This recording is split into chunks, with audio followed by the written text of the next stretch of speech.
As we saw in the previous tutorial, metaethics had a lasting impact on how moral philosophy was developed, providing new angles to millennia-old issues, and also bringing novel concepts and tools for analyzing moral theories. In this tutorial, we'll take a look at how deontology developed within this context, and a few general noteworthy discussions which became centerpieces in contemporary ethical debates. William Ross, even though he is known for translating the complete works of Aristotle, attempted to respond to More's intuitional consequentialism by developing an intuitional pluralist version of Kantian ethics. Instead of relying on a single norm, such as the categorical imperative, he posits that the moral convictions of educated people generate moral knowledge. Though he is a non-naturalist, like More, in that ethics is independent of any biological or scientific study, he is also a realist, as he believes that this knowledge exists as unquestionable facts in the world with inherent value, and which must be considered by any ethical endeavor.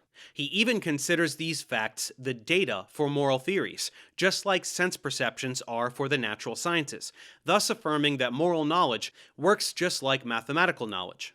And likewise, some of these convictions may be illusory, given historical beliefs or practices of the agent or their context.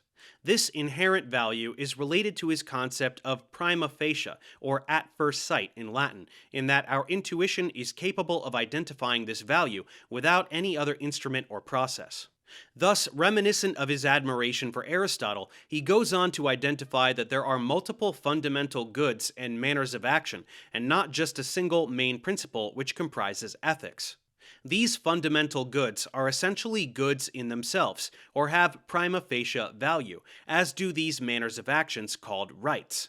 He proposes a few of them, but notes that they are not immutable, and others may be added.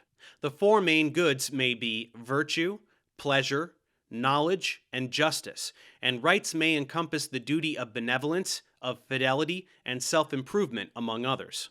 If moral dilemmas were to arise by a conflict of two or more of these, intuition would clearly point to the one which has more weight. Ross's understanding of ethics influenced the resurgence of natural law, a school of deontological theories with religious background, which trace the value of intuition to Aquinas' naturalist theory. It is represented in the 20th century by authors such as John Finnis and Roger Scruton.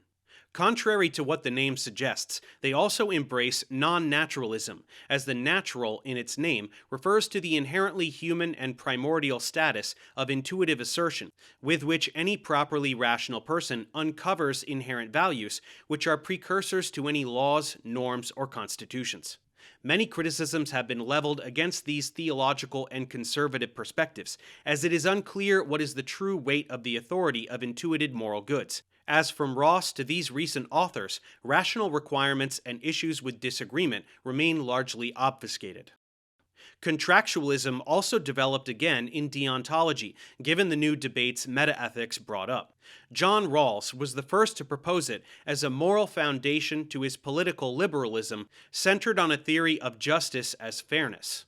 This means that he attempted to dissociate from strong metaphysical definitions of justice to the more commonplace definition, fairness, such as fair play in sports.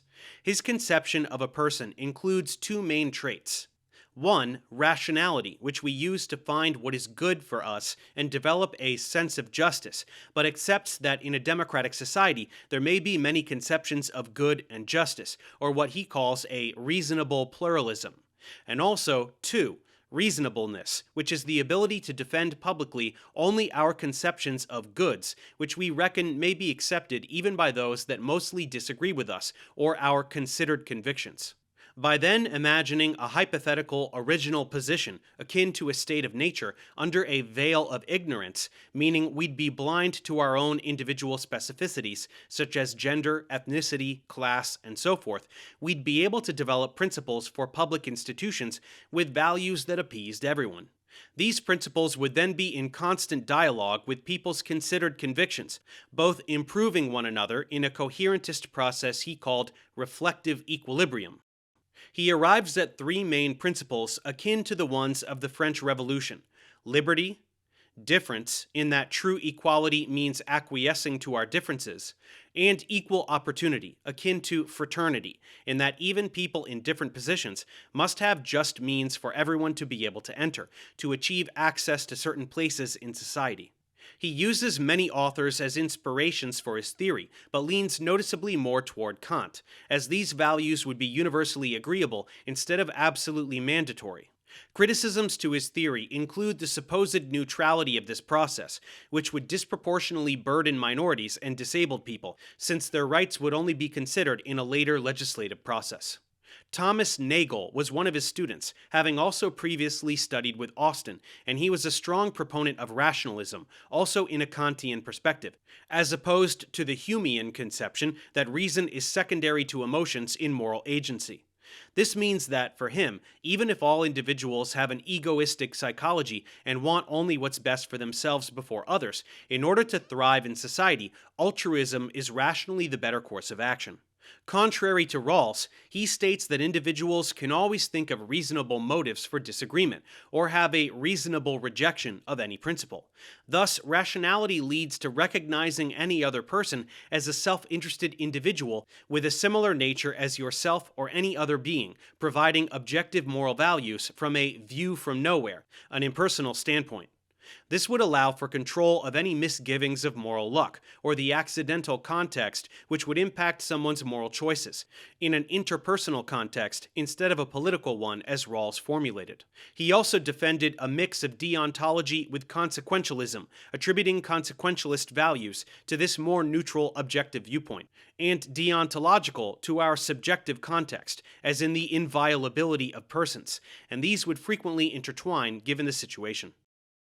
To close this section on contemporary ethics, let's mention a few interesting concepts. Hilary Putnam, who we introduced when examining epistemology, defended a conceptual relativity, a view that metaphysics was unnecessary for language and concepts in general. His ethical perspective follows suit in that moral judgments do not require strict laws, rules, or principles, but rather an imperfect model that may work generally in several different situations and continuously evolve with their communities. It is not a true relativity, just like his linguistic conception, for one interesting concept, the idea that objective moral value is inherent to the very perspective of the world. This means that, for him, there are no isolated facts which we can look upon without some sort of emotion. And so, wishing to or not, we attribute morality to everything we see. A language may look more barbaric if its symbols are totally different from the ones we're used to.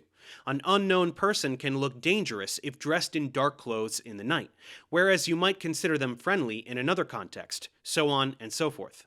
This is an understanding akin to Hume, but also to contemporary neurological data on our perception. Thus, the dichotomy of value and fact, as it is known, does not exist, as they are but one and the same, and we can study values as objectively as we can study facts, which would impede moral discourse from falling to fascist ideals. Foote's trolley problem also gained much recognition from a multitude of formulations to neuroscientific studies and widespread media notoriety. As we saw, the original one is an example of consequentialism where you can choose to flip a switch to make a runaway trolley kill one person instead of 5. To represent Foote's argument within the same context, instead of the Jeep example, the footbridge scenario was developed, where instead of flipping a switch, you'd push a person big enough for the trolley to derail by killing them, and sure enough, most people wouldn't do such a thing, even though in consequentialist terms, there wouldn't be a significant difference. Judith Thomson, another virtue theorist who focused greatly on applied ethics and bioethics and the practical functionality of good, was the one who categorized and expanded Foote's thought experiment, and also developed her own in defense of abortion, where the reader would be asked to imagine if all their vital organs would be connected with those of a famous violinist for 9 months in order for him to live, shifting the debate onto pregnant women instead of the fetus. This manner of applied ethics and bioethics are also interesting novel concepts in ethics, attempting to bring ethics to the direct applicability of other sciences, such as the medical relationship with patients. Ethics in human and animal research and overall human rights became increasingly necessary as the Second World War ended and public health data improved. the Universal Declaration of Human Rights, the Geneva Convention, and the Principles of Biomedical Ethics by Tom Beauchamp and James Childress postulated laws and principles to be considered in a wide variety of real-world contexts in order to assure at least a moral baseline respecting individuals in their existence and autonomy. Much more can be said about contemporary ethics, but hopefully these 3 tutorials are helpful in understanding how the entire history of philosophy, not only ethics, influenced how current studies of morality, behavior, and all contexts in between are being developed. Now let's revisit continental philosophy and see how it developed during these more recent years of the contemporary period. Thanks for watching. Subscribe to my channel for more tutorials. Support me on Patreon so I can keep making content. And as always, feel free to email me, ProfessorDaveExplains@gmail.com.